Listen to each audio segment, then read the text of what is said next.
Shalom para kekasih-kekasih Tuhan, kembali lagi berjumpa dalam program Suara Marturi ya.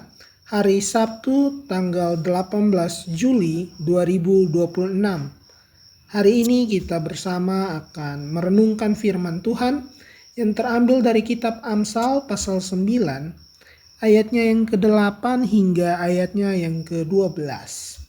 Kitab Amsal pasal 9, ayatnya yang ke-8 hingga ayatnya yang ke-12. Tetapi sebelum kita membaca dan merenungkan firman ini, marilah terlebih dahulu kita bersatu hati di dalam doa. Kita berdoa. Tuhan Allah Bapa kami yang ada dalam kerajaan surga, Bapa yang kami sembah dan sapa lewat anak Yesus Kristus, kami bersyukur karena hingga saat ini Engkau kembali memanggil kami untuk ada di hadapan hadirat-Mu dan mendengarkan firman-Mu.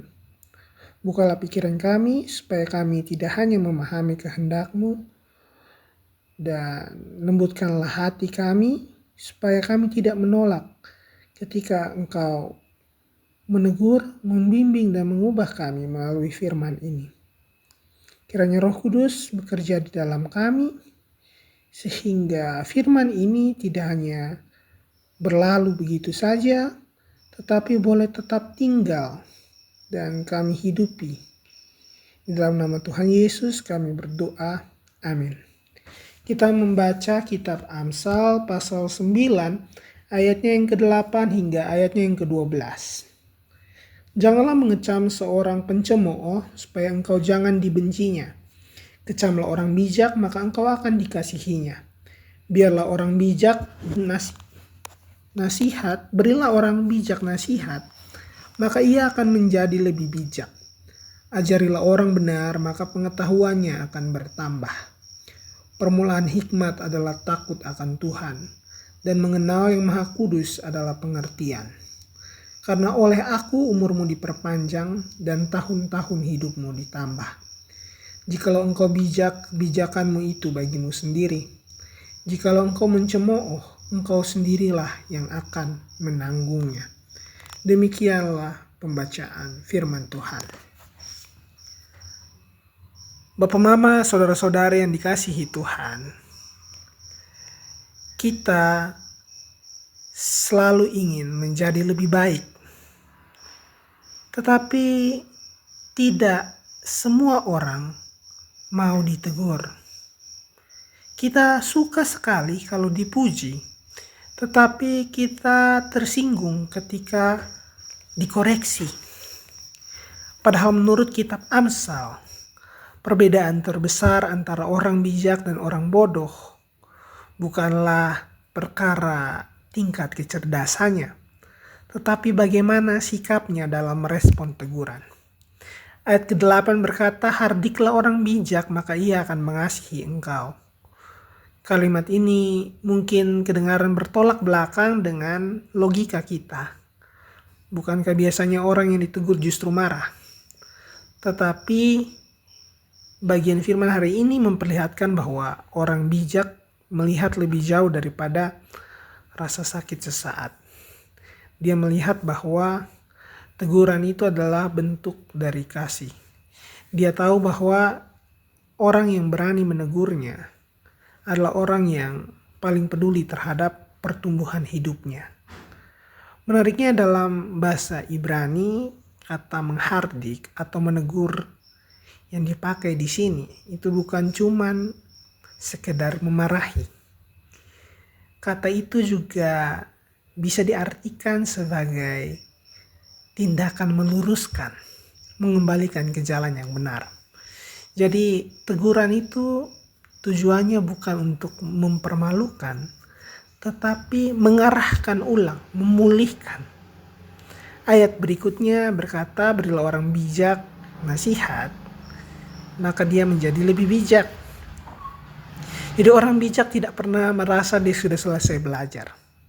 Semakin banyak belajar, semakin dia sadar bahwa banyak yang belum diketahuinya. Sebaliknya orang yang merasa sudah tahu segala sesuatu, dia berhenti bertumbuh.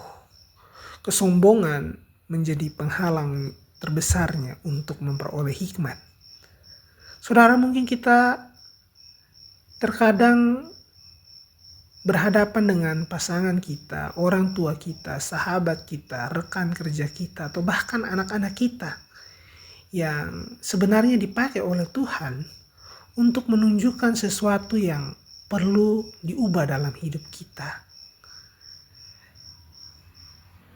Pertanyaannya bukan apakah teguran yang mereka sampaikan kepada kita itu ditampilkan secara sempurna, tetapi apakah teguran yang mereka berikan mengandung kebenaran yang Tuhan ingin saya dengarkan, ingin kita dengarkan melalui mereka.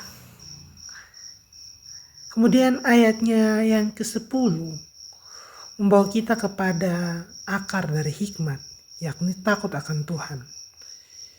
Jadi semua itu, baik hikmat, kecerdasan, itu hanya dapat dimiliki ketika kita punya hati yang tunduk kepada Allah. Tunduk kepada Allah atau takut kepadanya bukan berarti kita takut akan dihukum. Takut akan Allah berarti kita menempatkan Tuhan sebagai pusat hidup kita. Kita menghormatinya, kita bersedia dikoreksi olehnya lewat orang-orang yang terdekat yang ada di sekitar kita. Orang yang takut akan Tuhan, dia tidak mempertahankan gengsinya ketika dia salah. Dia lebih memilih kehilangan harga dirinya yang sesaat itu daripada dia kehilangan arah hidup yang benar. Kemudian Amsal juga menghubungkan hikmat dengan relasi.